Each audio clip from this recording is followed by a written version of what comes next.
Is the unnamed tavern named Unnamed Tavern? Is Unnamed Tavern named Unnamed Tavern, or is it a tavern that's not been named?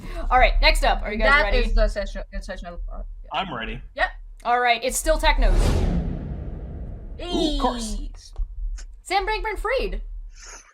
Oh, yeah. Oh, yes, of course. I figure we talked about it before. Uh-huh. We may as well give the update. He was found guilty on all 7 counts of fraud.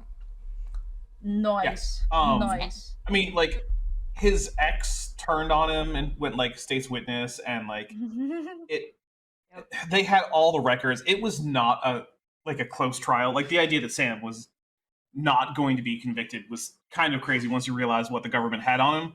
And I think that he thought the whole way through that he was going to be fine. That's why he was doing things like violating court orders, not to communicate with witnesses. Yep. Exactly. Which, you know, which is like a federal crime, if I'm not wrong. It falls Imagine like, being- federal Imagine being so it's contempt. Or is It can be contempt of court, and it would be under the jurisdiction of the court, which in this case would be a federal court. So it would be a federal criminal contempt if they wanted to hold him to that, which I don't think they did. I think they just revoked his bond, which means that he had to spend the entire period of the trial and leading up to it from that point in a jail cell. But I don't think they actually added that on as an extra charge. Imagine being so cocky that you think you know how the court's gonna work when you actually have no idea what the fuck you're doing, and then accidentally. Oh my screw your own god, this case. is hitting home. Imagine that. I mean, this is the guy who was cocky enough to do. This is the guy who was cocky enough to do, like, you know, a pyramid scheme with crypto and pay for Super Bowl ads for it. Yep. Yeah. Oh my god, I forgot about that. Super Bowl So ads. the key points. Boy, of was the it not long article- after that until that fell apart. Yeah. The key points, not to mention that he was a garbage League of Legends player. And, like, League of Legends players are already down here, let alone a bad League of Legends player. A jury has found Sam Bankman-Fried guilty on all 7 criminal counts against him. The FTX founder faces a maximum sentence of 115 years in prison, and the prosecutor's key witnesses were his former members of his inner circle. So the jury has found Sam Bankman-Fried guilty on all 7 criminal counts against him, 115 years. He's the 31-year-old son of 2 Stanford legal scholars and a graduate of Massachusetts Institute of Technology. So this tells you anybody with money can graduate school and do things. Was convicted of wire fraud and conspiracy to commit wire fraud against FTX customers and against Alameda Research lenders, conspiracy to commit security fraud and conspiracy to commit commodities fraud against FTF investors, and conspiracy to commit money laundering. He pleaded not guilty. It all collapsed late last year, and for both of his companies. Quote, this is the attorney, said, Sam Bankman-Fried perpetuated one of the biggest financial frauds in American history. Do you guys agree with that? Because there was that big Goldman Sachs thing. One of the many. It's certainly up there. Yeah, I mean, the amount of money that was involved is kind of ludicrous.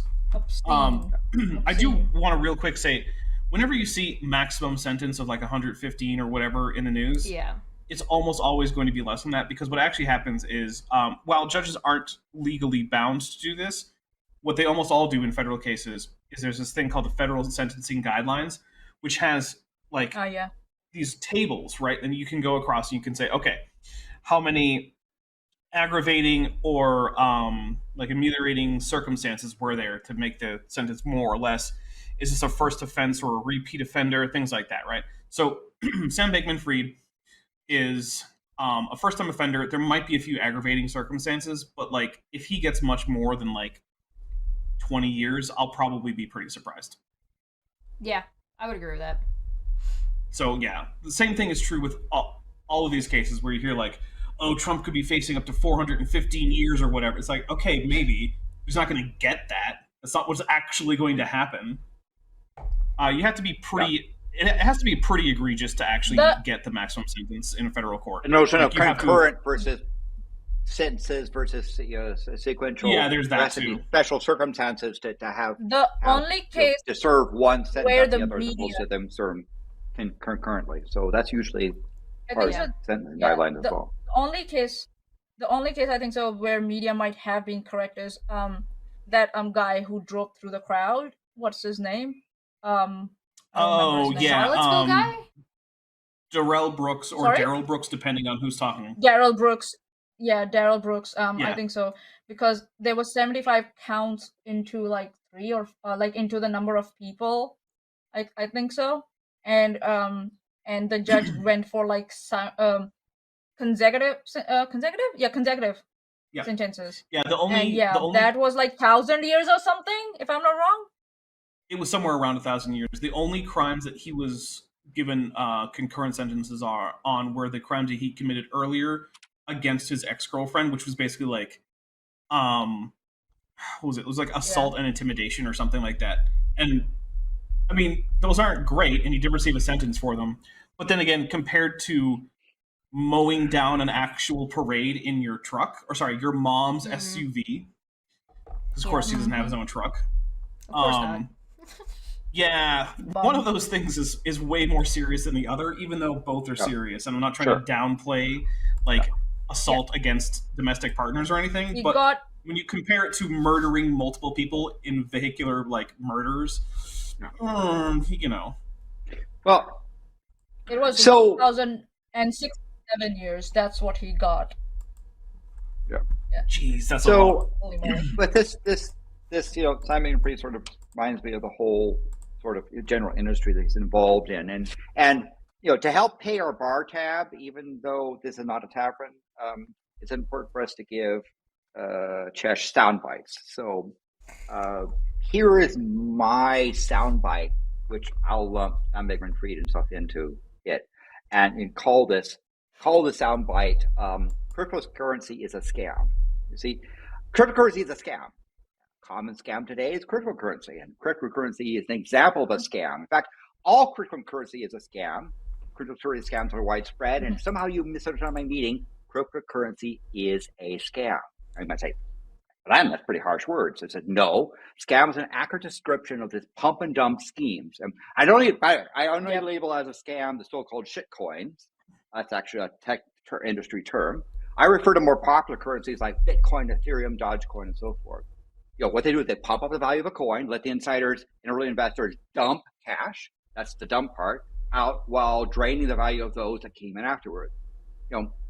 Spring up a new coin with an effort to get people to think they're in pre-existing pre-pump or to dump before they're wise up to the scheme. So cryptocurrency is more than just a bad investment in spectacle. I'm just wondering. It's a financial fraud that may be classified as more of a decentralized Ponzi scheme. So Sam Bankman-Fried, apart from scamming people, it's part of a crypto scam industry. It's simply someone who scammed others who were scammed other scam funds. He's simply one of the latest few that got caught, and by no means the last, right? So hype up coin, transfer value out before others invest, and you have a decentralized Ponzi scheme that's commonly known as cryptocurrency. And no doubt there'll be examples of people that have made lots of money. You may be one. I can give. Listening, maybe someone who is maybe one of them, but and you already know someone who has made money. But like gambling casinos, a lucky few claim to be winners, while casino business insiders who bank the majority of it. And so to those few who think we make something of cryptocurrency, a common rejoinder from the cult of cryptocurrency, and I call it a cult that has aspects of cult-like stuff, is that that we don't understand technology. Let me tell you, there's nothing novel about cryptocurrency technology. Cryptocurrency tech is more than just poorly scaling economics. It wraps up very long established crypto functions into a scheme that doesn't scale well. I mean, let's take the blockchain, right? That was proposed as early as 1982, and important refinements in 1992, some 16 years before the so-called patron saint of cryptocurrency, Satoshi did it in 2008. Nothing new. And for myself, there are those who think that they might throw terms against people like me as ageist terms that we don't understand technology. Well, I've been around for quite a while. I've been pushing the field of computational number theory for a long time, working in cryptography, helped develop and actively use network technology and continue to do so. And I'm about the furthest from a technophobe. Yet, with cryptocurrency, I still a scammy rat, not a novel technology. So, you might say, well, if you don't like currency, don't use it. But cryptocurrency does great harm to society. Beyond the scams like NFTs, crypto exchange breakdowns, and frauds like Sam Bankman-Fried, cryptocurrency does negligible damage in the form of waste of the power grid, helping increase energy in the atmosphere. Some people call it climate change. Cryptocurrency is also a favored scheme of organized crime, 419 style fraud, and general money laundering. Worse yet, cryptocurrency is used by rogue states such as North Korea to get around sanctions, Iran to fund states drawn for terrorism, most likely the source of funding the source of Hezbollah, and used by poachers to prop up the killing of the last of the rhinos and other endangered species. Not to mention the favorite currency of dark web, ransomware gangs, human trafficking, and other crimes. So, if no other reason than to not aid and abet such rogue states and criminals, you should not participate in cryptocurrency. The coins you buy and hold and sell and play with are a vital part of international crime, sanctions avoidance, rogue nation states, waste of power grid, and exploitation of animals and people. So cryptocurrency needs to stop. So what do we do? Here, first of all, make it a crime in the U.S. to exchange U.S. dollars for cryptocurrency. Make it a crime to bring funds in the U.S. that are known to derive from cryptocurrency. Tax cryptocurrency gains at 100%. Empower national and international law enforcement to seize cryptocurrency exchanges and destroy cryptocurrency wallets. And drive cryptocurrency markets in places where criminal elements, rogue states abound, back into the underground, right? And essentially, destroy the industry. The world would be better off without it. Why? Because not only is cryptocurrency a scam, it's a scam that does much harm. And by the way, in case you forgot, cryptocurrency is a scam. Landon, I have a quick question. How do you both make converting cryptocurrency into USD illegal, but then also tax capital gains on cryptocurrency? Because if you can't turn it into USD, then you can't get gains on it, right? Well, if they've already done the act, but they have the cash, then you attack the so it's one of those things where it's like the IRS says to like the mob, like, hey, you have to pay taxes on your mob money. So even if we can't get you on, even though we can't get you on your various crimes because no one will be a witness, we have your books, so we're going to get you on tax evasion. Is that the deal? Yeah. Okay. Yeah, and that's the thing. Or you tax it so much that people stop using it, or there's no value to it. Tax Yeah. I do find it amusing that the U.S. is like, yes, you owe taxes on your illegal income. Yeah. And we will prosecute you for that. Surprise. Oh, okay. Yeah. Sure. But yes, this would certainly drive cryptocurrency back in the underground. But hey, it currently is giving the dark web and crime and North Korea and Logan Paul. And other schmucks, legitimacy, right? So by driving it back in the underground, you at least have the elements that are based upon. And yes, you're listening to, you're probably not one of those people that's involved in criminal activity, but you're aiding and abetting it. So please stop.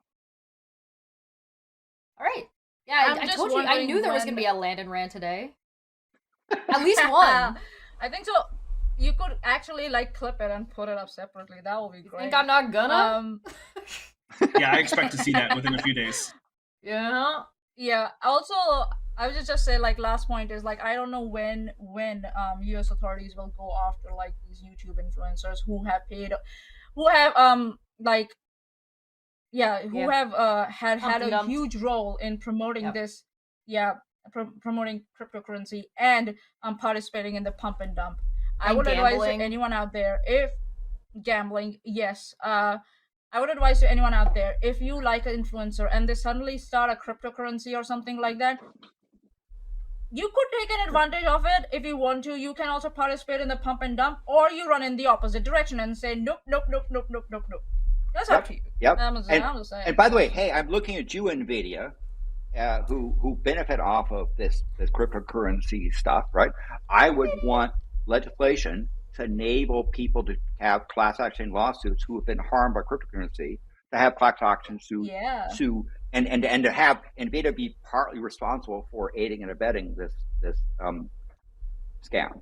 I think so. It was how would you make Paul who was exposed by CoffeeZilla, and he didn't like that. He first threatened like legal action, and when then he realized, I think so, his lawyers must be like, "What the fuck are you doing?" So he apologized, and he then promised that the cryptocurrency, like that whole egg thing that he started, will get into the market soon and will work.